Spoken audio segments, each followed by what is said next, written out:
What is the purpose of an independent traffic impact assessment? So would you like all these three questions?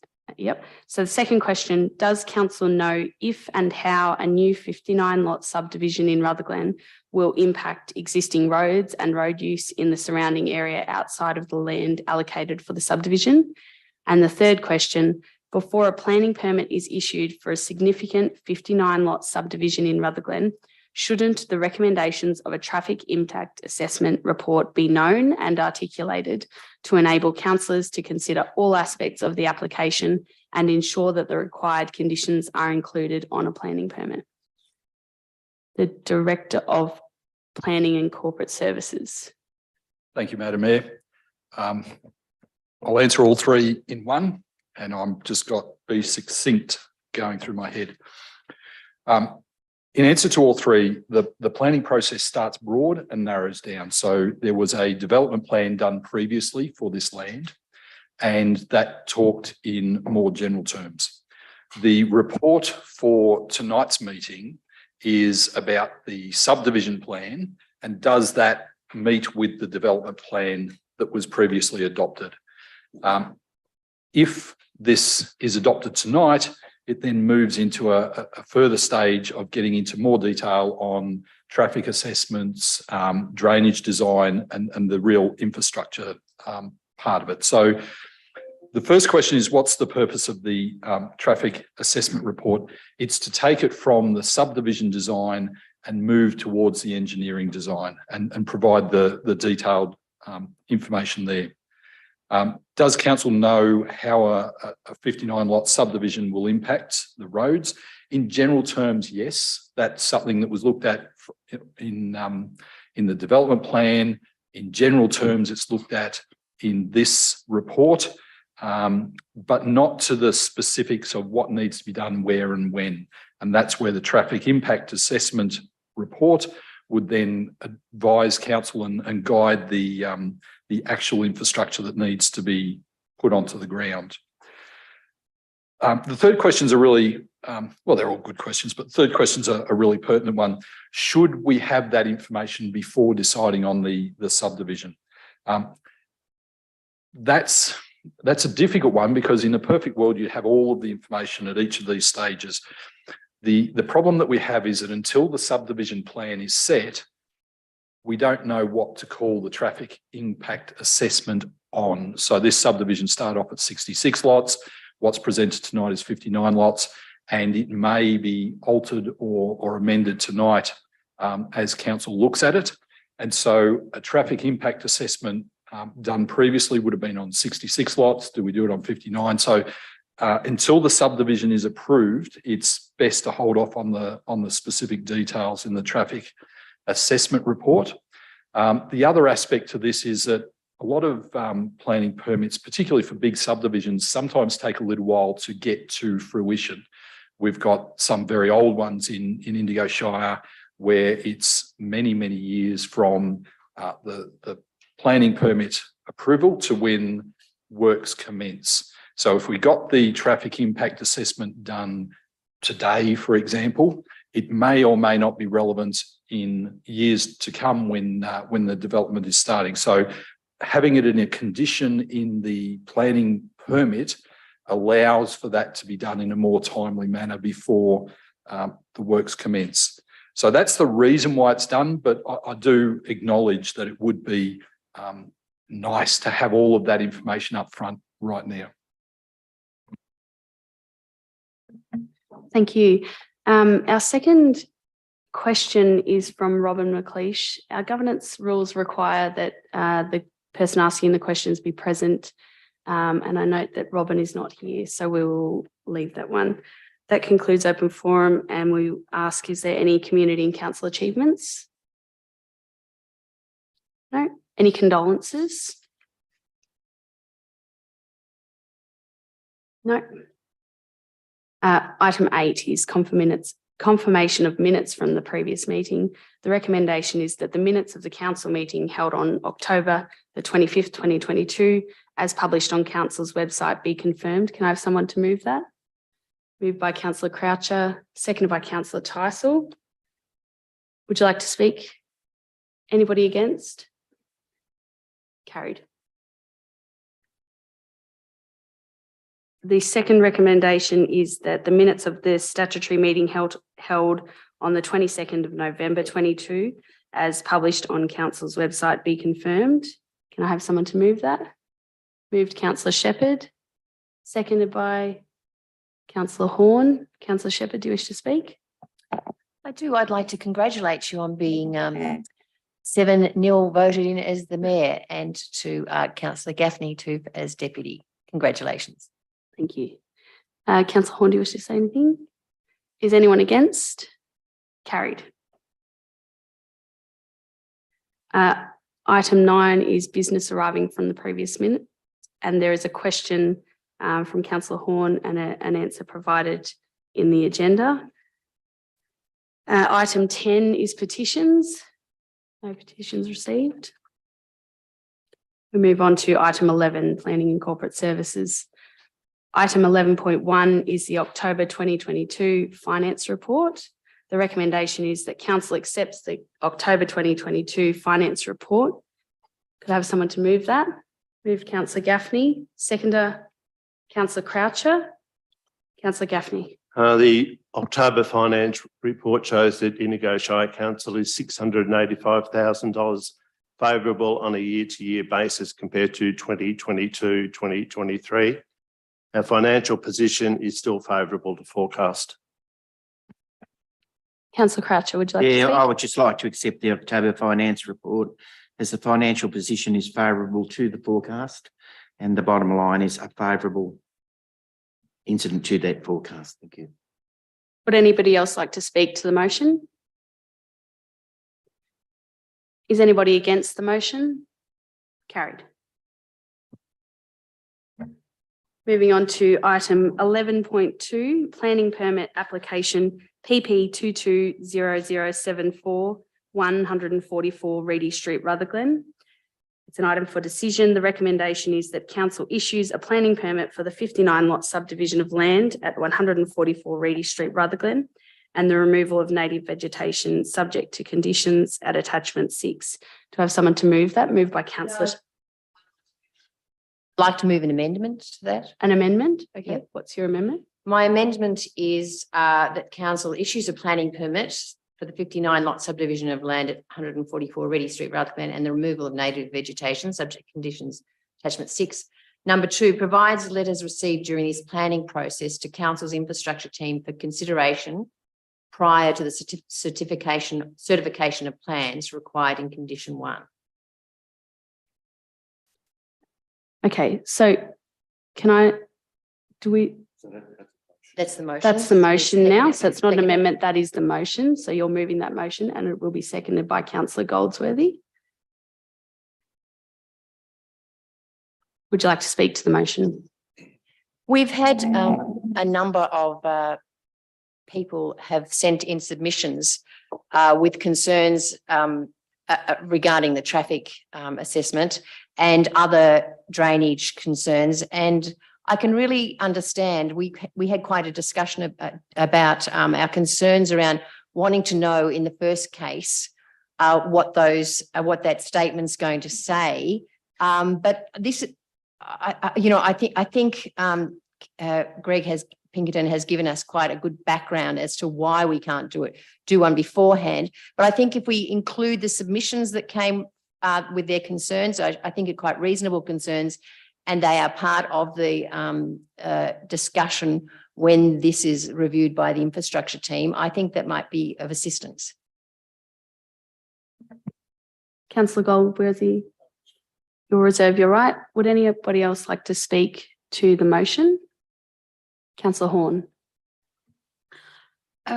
Yes, I think there are a great deal of concerns throughout the community about traffic and also the flooding issues. So, yeah, this needs to be investigated, and comments made from the community included in the discussions. I think it's very positive. Would anybody else like to speak to the motion? Councillor Gaffney. The conditions that are sent out are quite large, and and very important. We've taken on board the correspondence coming from the community, and if the conditions aren't met, this subdivision will not commence. Would anybody else like to speak to the motion? Councillor Goldsworthy, you reserved your right. No. Councillor Shepherd, would you like to sum up? No. So I'll put the motion as set out by Councillor Shepherd. All those in favour? Carried unanimously.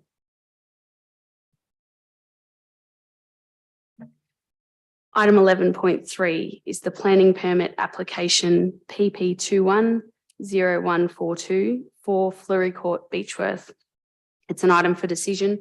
The recommendation is that council refuses planning permit application PP 210142 and issues a notice of decision to refuse a permit for the 2-lot subdivision and covenant removal at number 4 Fleury Court, Beechworth on the following grounds. 1, restrictive covenant. The subject land is burdened by covenant M757290C dated 23rd of March 1987 that, among other things, restricts the development of the land for one dwelling only. The responsible authority is not satisfied that the proposed removal of covenant is unlikely to result in detriment, including perceived detriment being suffered by the beneficiaries of the covenant. Number 2, public interest. The objections lodged by owners who are beneficiaries to the covenant have not been made vexatiously nor in bad faith within the meaning of section 65B of the Planning and Environment Act 1987. Do I have someone who would like to move that? Councillor Tyson, do I have a seconder? Councillor Shepherd. Councillor Tyson, would you like to speak to the motion? Yeah, as set out, people who have actually invested and bought properties adjacent to this have done so with the covenant in place. And to remove it now would be against any sort of amenity that they had planned for. They would have landscaped their properties and faced their properties according to where this covenant is put in. And I don't think it would be very fair or practical to remove it and adversely affect the adjoining landowners. Thank you. Councillor Shepherd, would you like to speak as the seconder? Would any other councillor like to speak? Councillor Tyson, would you like to sum up? No, thank you. That's all I have to say. So I'll put the motion for refusal. All those in favour? And against? So I'll just take that again. All those in favour, Councillor Shepherd, Tyson, Price, Gaffney, Horn, Croucher, and against, Councillor Goldsworthy. Motion is carried. Item 11.4, planning permit application PP 210185. It's for 2117. I would like to move an alternate motion to the one that's in the agenda, Madam Mayor. Yes, go ahead, Councillor Gaffney. Under section 65G1C of the governance rules, I would like to have this matter deferred until the satisfaction of that condition, and that condition being that the owner and members of the planning staff, including the director, commence discussions with council regarding the conditions of this permit. Would somebody like to second that? Councillor Shepherd? Councillor Gaffney, would you like to speak? No? Councillor Shepherd?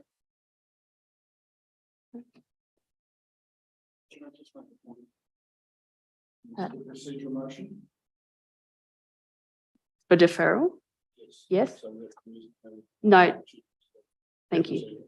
Okay, so we'll take a vote. The motion is to defer in line with the condition that Councillor Gaffney has read out. All those in favour? Carried unanimously. Item 11.5, planning permit application PP 210315 46 Laurie Road, Beechworth. Councillor Tyson. Yes. You'll need your microphone on. Yes, I'd like to move a separate motion, please. This may take a while. So I'd like to move that the planning application for the use and development of animal boarding at 46 Lorry Road be subject to the following conditions and that it's subject to approval. Councillor Goldsworthy, you have a question? Is he required to read out the entire I think that was, five pages? I think that's his intention. Or can it be done like we say, we have received an email of an alternate motion as provided by the planning manager, and we've all received a copy of it. Yep. Are we able to just discuss that without having to have it all read out to us? So yes, I'll let you continue, but if you'd like to just read the headings of all the conditions, if you like. But if you'd like to start again so that it's up to you whether you read the whole thing, basically. What I'll do is I'll just read the headings of, and I won't read the body of, if that's okay. Just a question, Madam Mayor, is this I thought the motion had just been read out and the other part was the conditions, or are the conditions part of the motion? The conditions are part of the motion. Conditions are part of the motion. Okay. That there are plans required to be submitted to council is being, that there needs to be the layout needs to not be altered.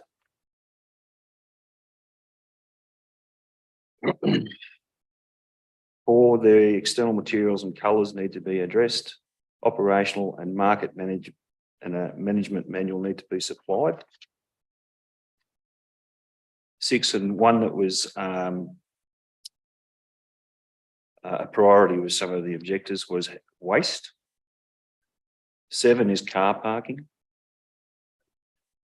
8 is no fewer than 2 car parkings to be provided. 9 is there needs to be car parking set aside as shown on the endorsed plan. 10 is the stormwater management. 11 is the landscaping completion needs to be provided to council.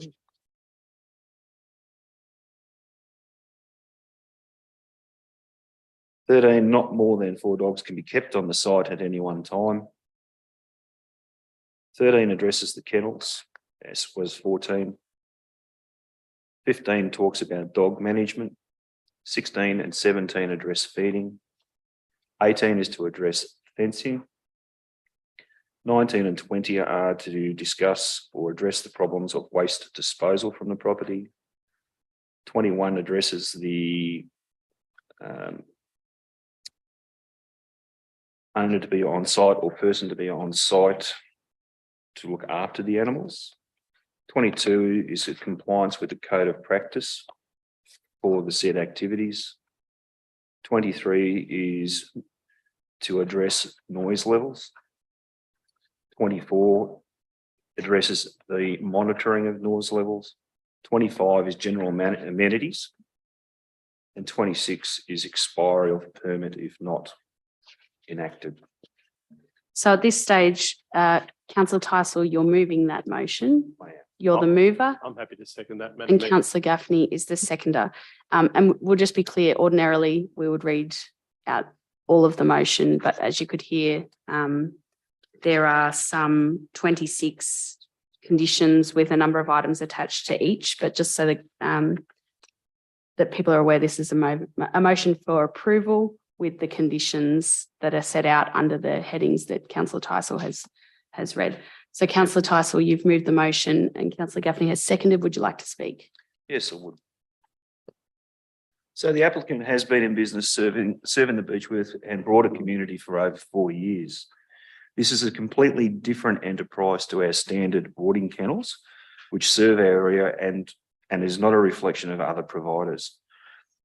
The service provides an in-house care, much the same as what our animals would have if they were in their own home.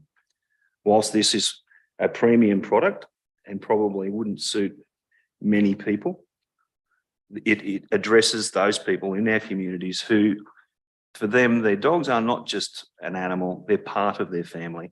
And it is distressing for them to think that their family is not going to be provided the same comforts that they have in their own home whilst they're staying somewhere else. And I believe that the service is respected within the community and broader, and that the applicant should be provided the opportunity to continue. Thank you. Councillor Gaffney, would you like to speak?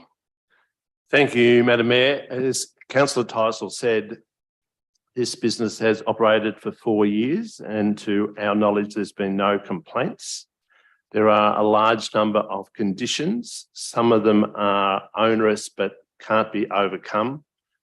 There is certainly a need for this. I've got a dog myself, and probably most in this room have, and I know that places near this address are booked out until Christmas. So there's obviously a need. Talking to people in the community, they say how wonderful it is for their pets, and to some people, pets are their family. And I have no hesitation in seconding this motion from Councillor Tyson. Would anybody else like to speak to the motion?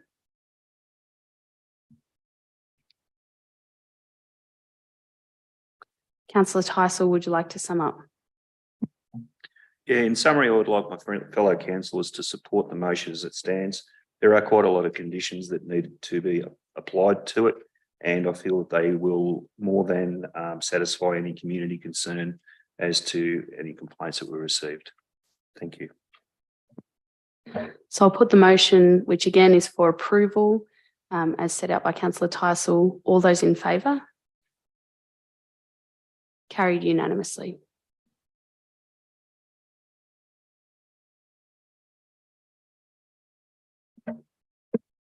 Item 6 of the agenda is community and economic development.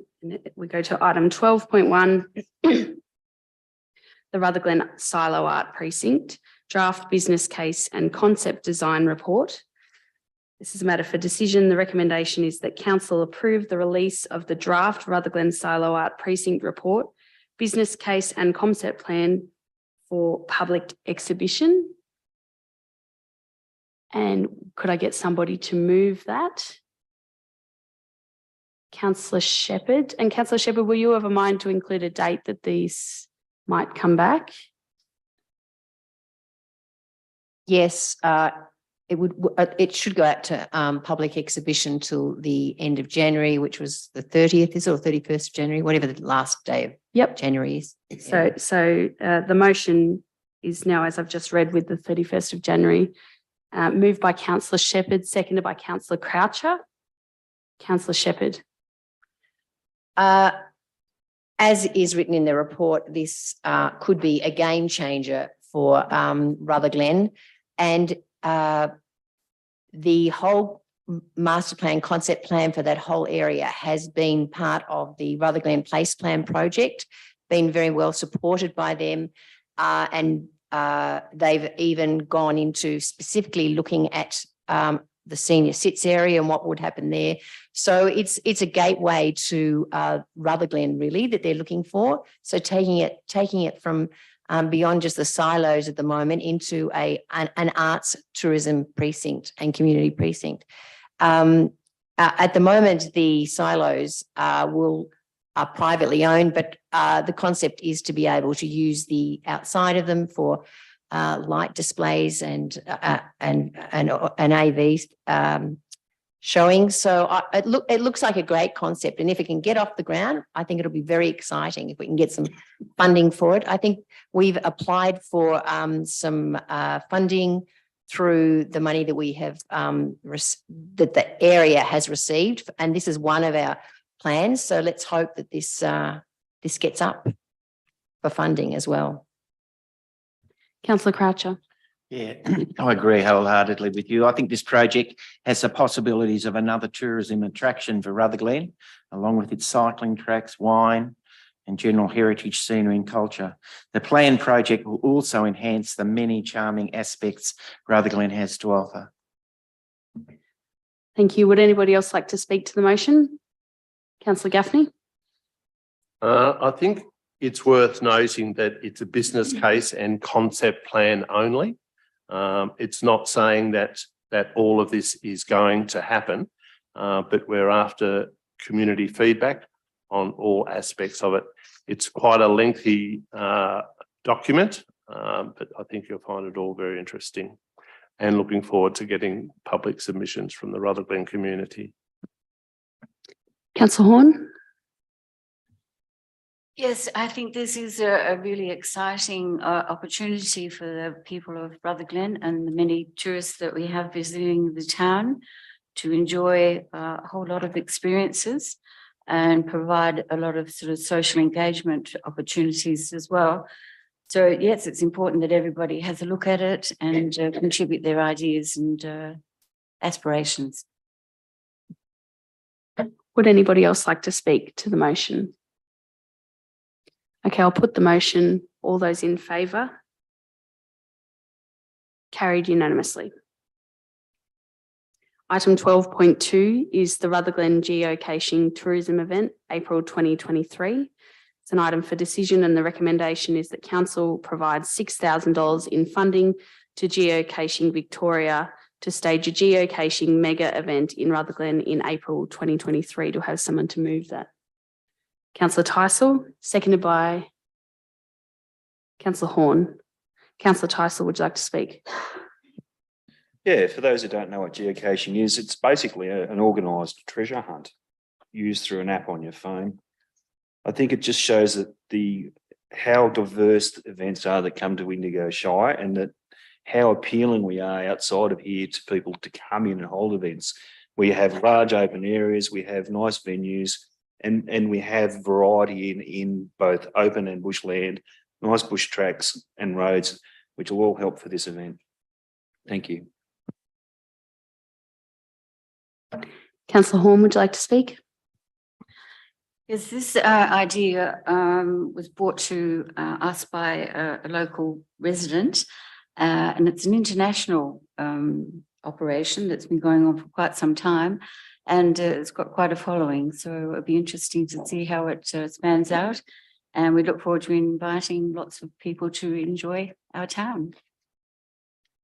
Does anybody else wish to speak to the motion? Councillor Croucher. No, it's just another exciting event which will no doubt bring more tourists into the town and economically assist Rutherglen and the surrounding areas. Anybody else? I'll put the motion. All those in favour? Carried unanimously.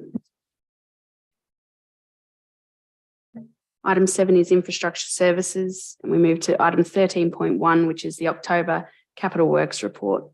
It's an item for information. The recommendation is that council notes the October Capital Works report and year-to-date progress in the delivery of the Capital Works program, and 2, notes the estimated over budget expenditure associated with the Chiltern Community Hub project expenditure.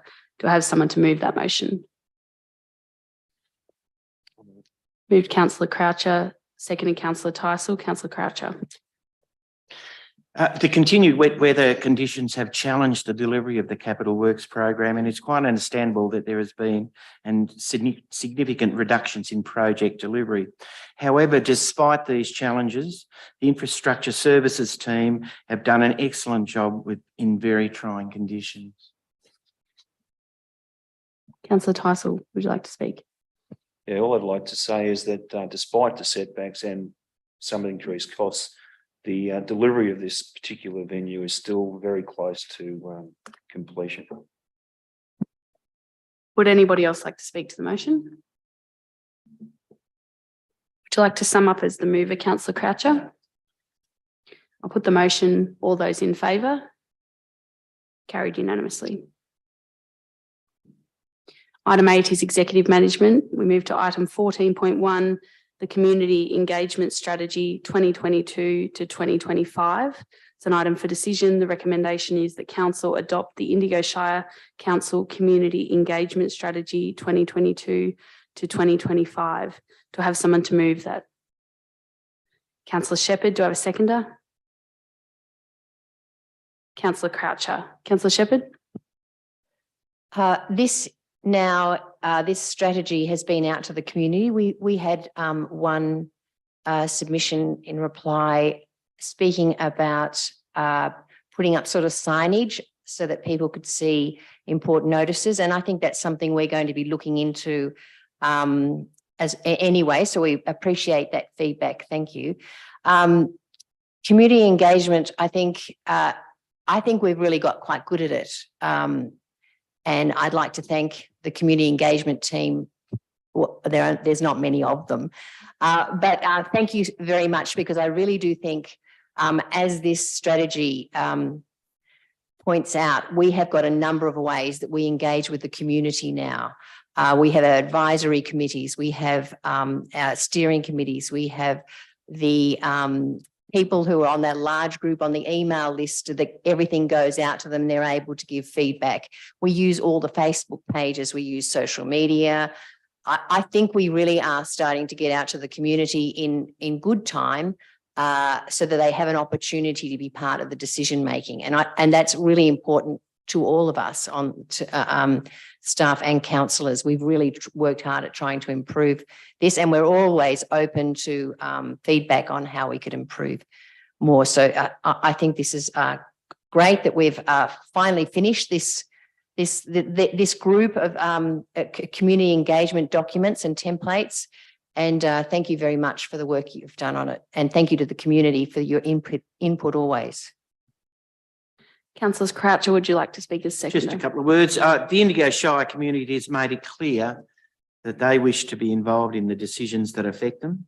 And the engagement framework shows that council is committed to community engagement. And I also would like to congratulate the team on their effort as ditto Councillor Shepherd. Would anybody else like to speak? Councillor Horn. Look, it's very important that the community does understand that engagement and consultation is such a vital part of our operation.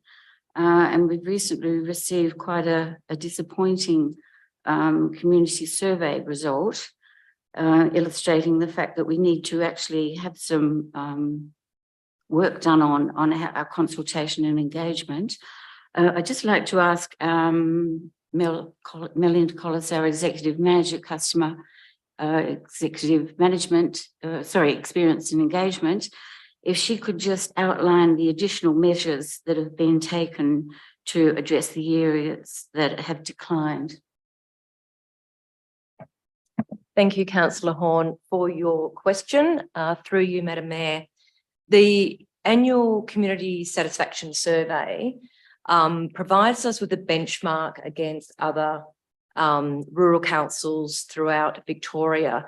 What it doesn't do is enable us to drill down to find out exactly, what has led to any decline in services, in levels of satisfaction. So we don't really, we can use it as a benchmark. So the results from the Community Satisfaction Survey, we've used those together with a lot of feedback that we got from the community through our budget survey that we did earlier this year. And we also went to the community in the development of our council plan. So we've received lots and lots of feedback from the community around how they want to engage. They've made it very clear, as Councillor Croucher said, that they have a really strong interest in being involved in council decision making. So in some respects, this strategy is a direct response to the feedback that we've received. And so we've got lots of actions in there. We've got a real strong commitment as an organisation to improve our engagement. So we're really hoping that through the work that we do, that we will see an increase in those satisfaction levels in the future. Would anybody else like to speak to the motion? Councillor Shepherd, would you like to sum up? I think the more opportunity that the community has to be involved in the decision making, the more ownership they have in the decisions, and I think that's where where things improve in terms of communication and engagement. So I think the Rutherglen Place plan is a really good example of great community input and feedback, and some wonderful things are going to come out of that. So I think there'll be a lot of ownership. That's a great example of some good engagement. Okay, so I'll put the motion that council adopt the Indigo Shire Council Community Engagement Strategy 2022 to 2025. All those in favour? Carried unanimously.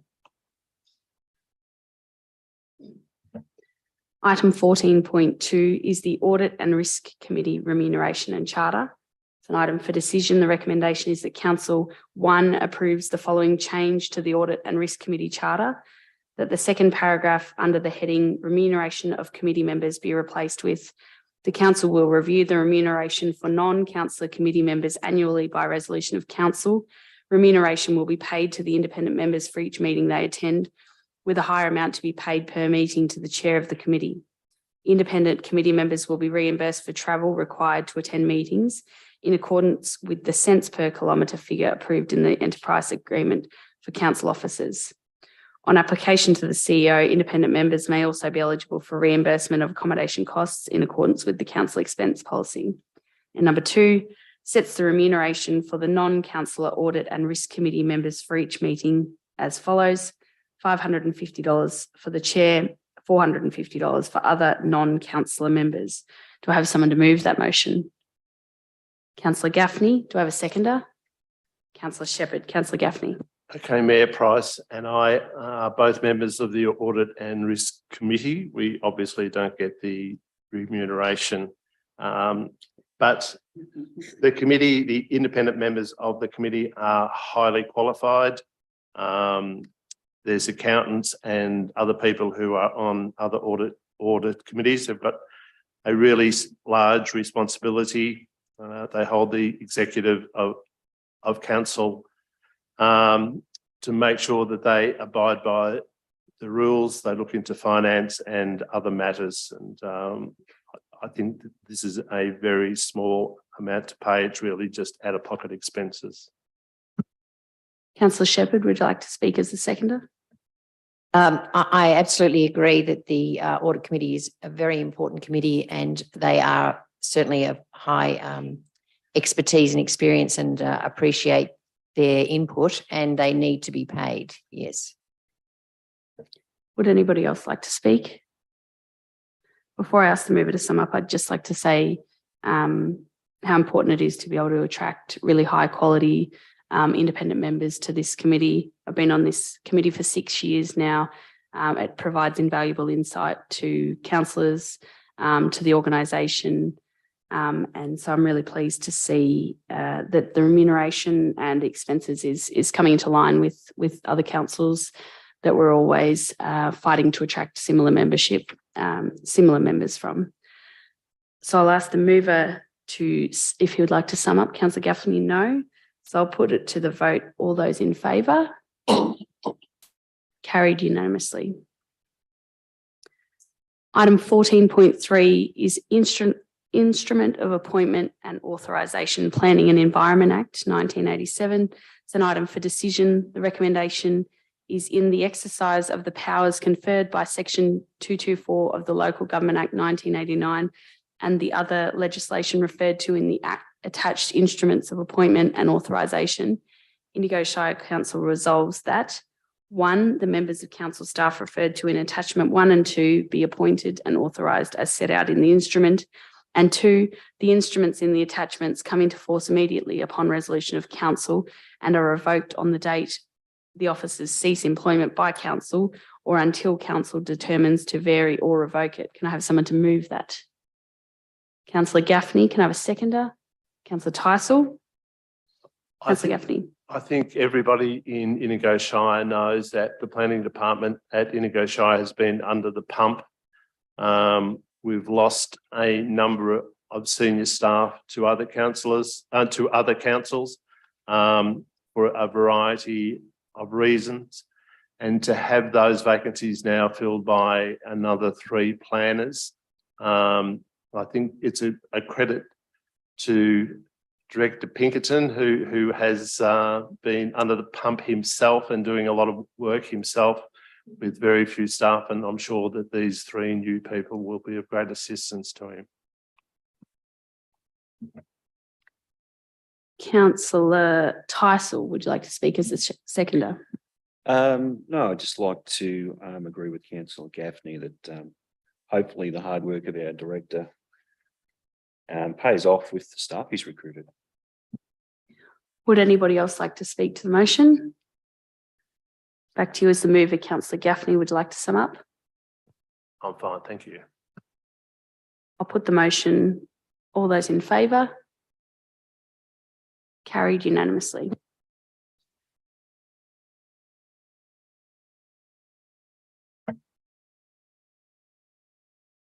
Item 14.4 is an item for information. It's contracts awarded under the CEO delegation in October 2022. The following contract was awarded by the CEO under delegation between the values of 250,000 and 500,000 for the month of October 2022. They're listed there in the agenda. I won't read them out. Moving on to item 14.5 is the informal meetings of councillors' records. It's an item for decision. The recommendation is that council accepts the attached informal meetings of councillor records. Could I have someone to move that? Councillor Shepherd, a second to Councillor Croucher. Councillor Shepherd, would you like to speak? It's really just a list of all the times the councillors have met. Yep. Councillor Croucher. Okay, we'll put it to the vote. All those in favour? Carried unanimously. Item 14.6 is an item for decision. The recommendation, is the advisory committee minutes. It's an item for decision. The recommendation is that Council 1 receives the attached unconfirmed advisory committee minutes. 2, notes the following recommendation from the Indigo Shire Cultural Heritage Advisory Committee, and that the change be considered by council during the next council plan review. And that is A, that the language in 2 clauses be adjusted in the council plan as detailed in the table below. 3, notes the following recommendation from the Indigo Shire Community Grants and Awards Advisory Committee, and that the action has been completed. A, that council distributes $50,000 in the 2022-23 Indigo Shire Community Grants Program as per the attached spreadsheet. 4, notes the following recommendation from the Finance Committee, and that the actions are completed. A, that council accepts the September 2022 finance report. B, that council adopts the Q1 variation as detailed in the report, including adjustments as detailed in the below table. Do I have someone to move that? Councillor Horn. Do I have a seconder? Councillor Goldsworthy. Councillor Horn. Councillor Goldsworthy. Speaking specifically in relation to the change in language for our council plan and when we next review it, language is important, and they just wanted to ensure that ours read as appropriately and as culturally sensitive as possible. Would anybody else like to speak? Councillor Croucher. I'd just like to mention that the advisory committees are certainly working well. I'm on 2 or 3 of them, and they're very worthwhile committees, and they're coming up with great recommendations that are serving our community really well. Would anybody else like to speak? I'll put the motion. All those in favour? Carried unanimously. Item 15 is notices of motion, and there are none. Item 16 is councillors' report. Would any councillors like to make a report? Councillor Shepherd. Last week, Wednesday, Thursday and Friday, Councillor Goldsworthy and myself are members of the Cultural Heritage Advisory Committee, and that committee was invited to come up to the Shire, and we spent the 3 days going around the Shire to all the heritage committees, local museums and heritage sites, where they met with each of the committees, and they met with interested community members that had concerns or issues they wanted to raise around heritage. And it was a very worthwhile 3 days, really, with I think all of the small community groups and museums feeling very supported, and they were asked by these. If I could just quickly read you out the number of the people that are on it. Dr. Robin Hurst is the president of the Australian Museums and Galleries Association. Dr. Jonathan Sweet is a senior lecturer in cultural heritage and museum studies at Deakin. Elizabeth Marsden is collections and archives manager for RMIT. Roger Beeston is a registered architect and conservation consultant. Simone Nolan is the director of the Wangaratta Art Gallery and an arts professional. Dr. Ashley Robertson, executive director of AMAGA, which is the Australian Museums and Galleries Association. Dr. Daniel Cummins is manager of the Hume Heritage Programs for Aboriginal Victoria. Associate Professor Bruce Penney is an historian based at Charles Sturt University.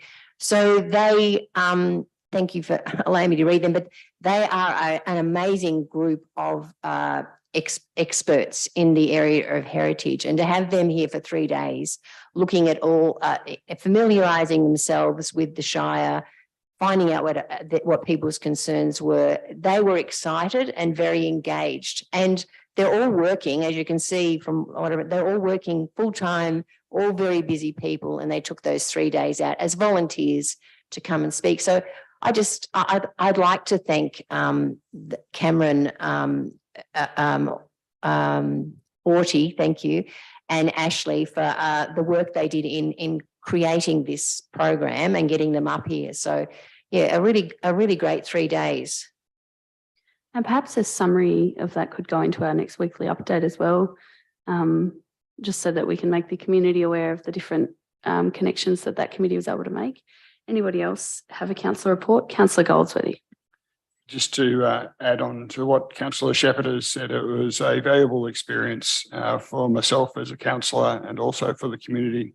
It's certainly a good learning experience, and the information that they were able to provide was valuable. And if we were paying for it, it would have been a very expensive advice that they give. And we're just so fortunate to have such quality people give us advice. And it's important that we take heed of it and that we use this committee as best we can.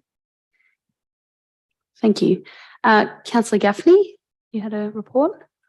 Yes, I would. I'd just like to mention that during the week, Mayor Price and I met with Victoria Police Domestic Violence Unit and people from the Centre Against Violence.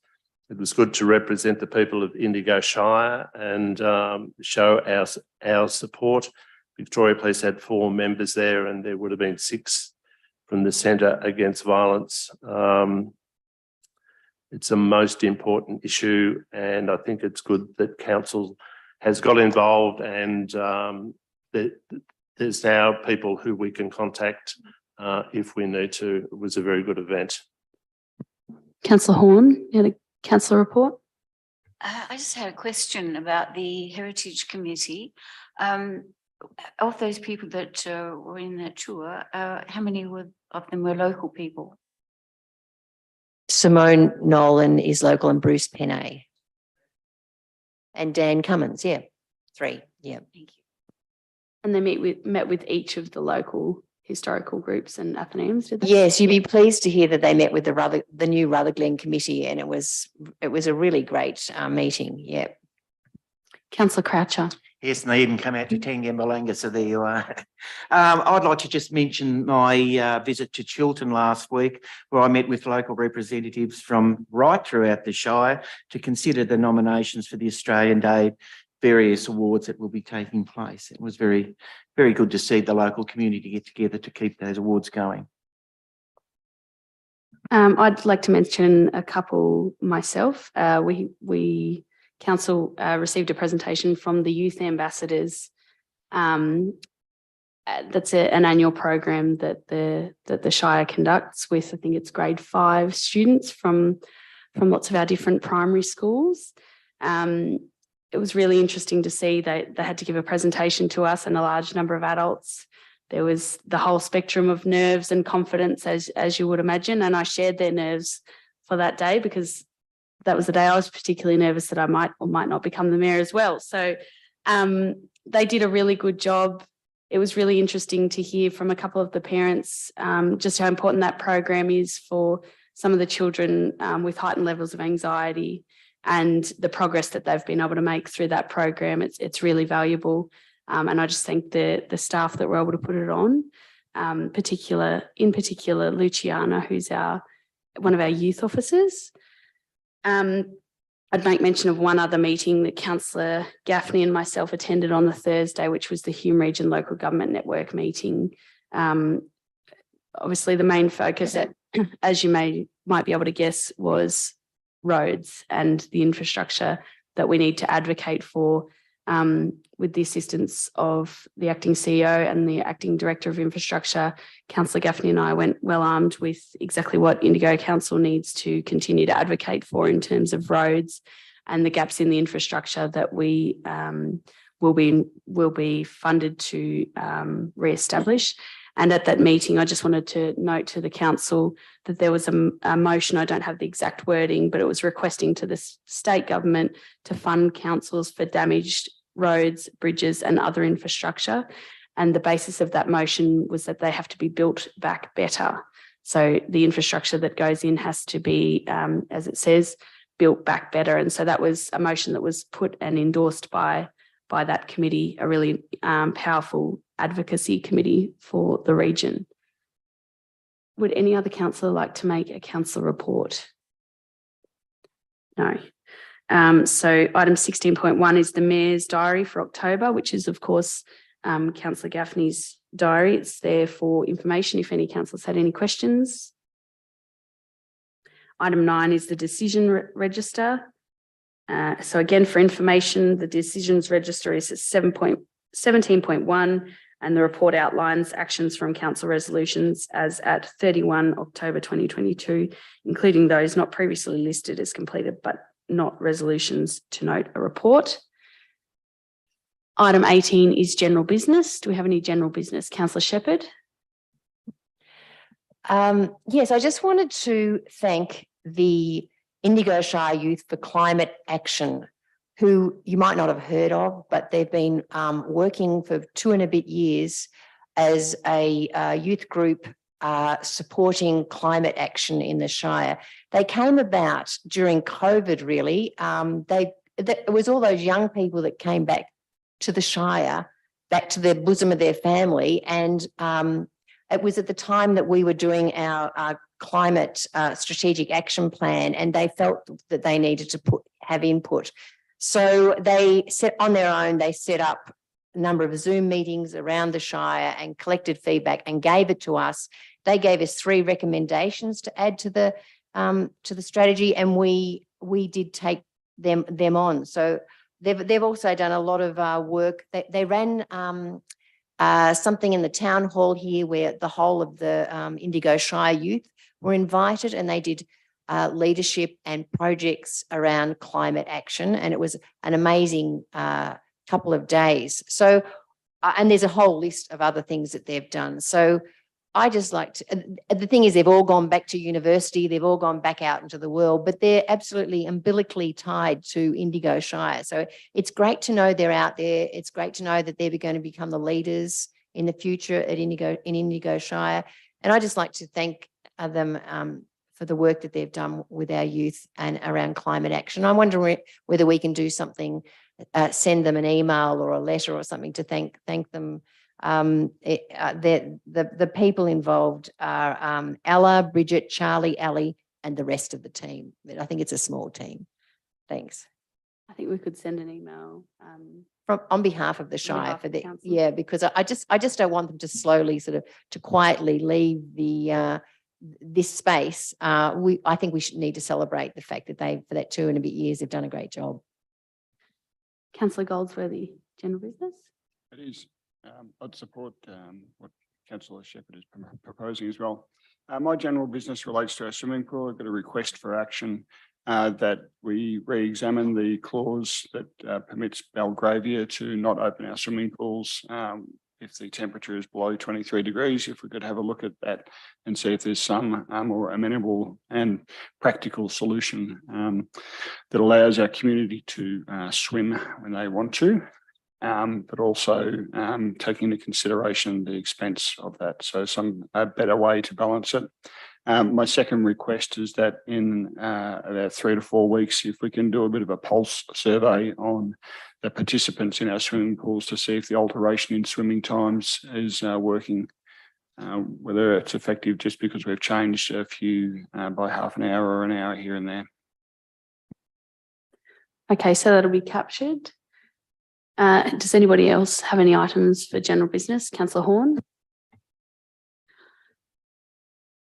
In light of the flooding and damage to roadworks and things like that, I would like to reiterate a question I asked back last year as to what is the trigger for the Shire to actually review all the current projects because of the extenuating circumstances we find ourselves in after bushfires and floods and COVID, etc., and also the threat of looming depression. So is that question to the acting CEO? You know it?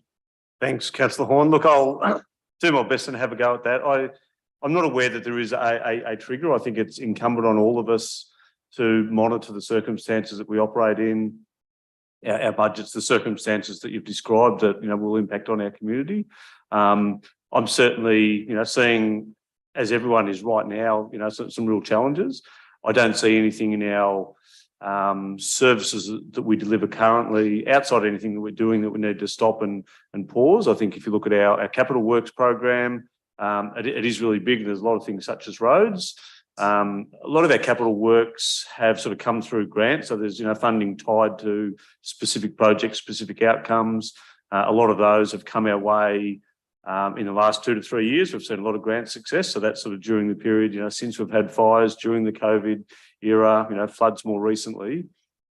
We will see a continued injection of government funding. So we're aware of the local roads and community infrastructure program. So that's already delivered us, I think, around $3 million. So there's another couple of rounds of that, still to come to be allocated into things. So I think your question is about what's the trigger that causes us to stop and pause and look at everything we're doing. I don't think there is one. I think it's one that we just need to collectively monitor and work on and work together. I don't know that I can provide any better clarity than that, but happy to explore further. Councillor Goldsworthy, you've got a question? I'm just wondering what evidence you have that there's a looming depression.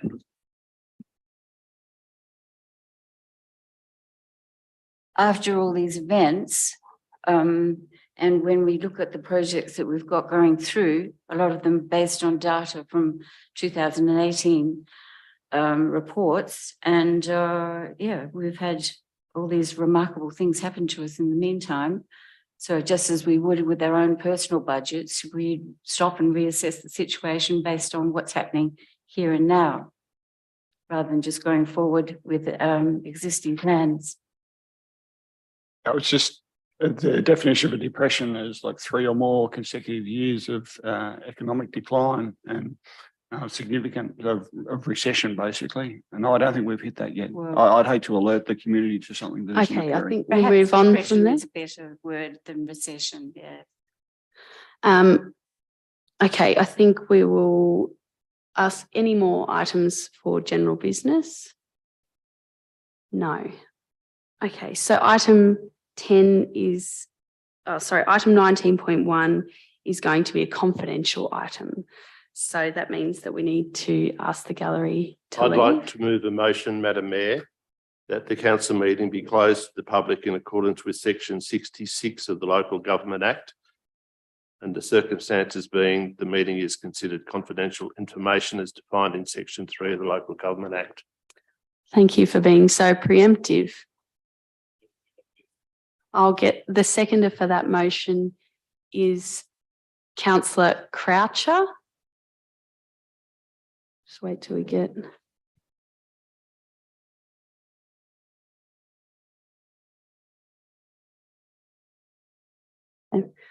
Okay, so it's been moved and seconded, and could we just take a vote? All those in favour? Carried unanimously. So we're now in confidential. I'll turn my microphone off.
So I'll declare the meeting closed at 7:38 p.m. with the next council meeting to be held on Tuesday, the 13th of December, 2022.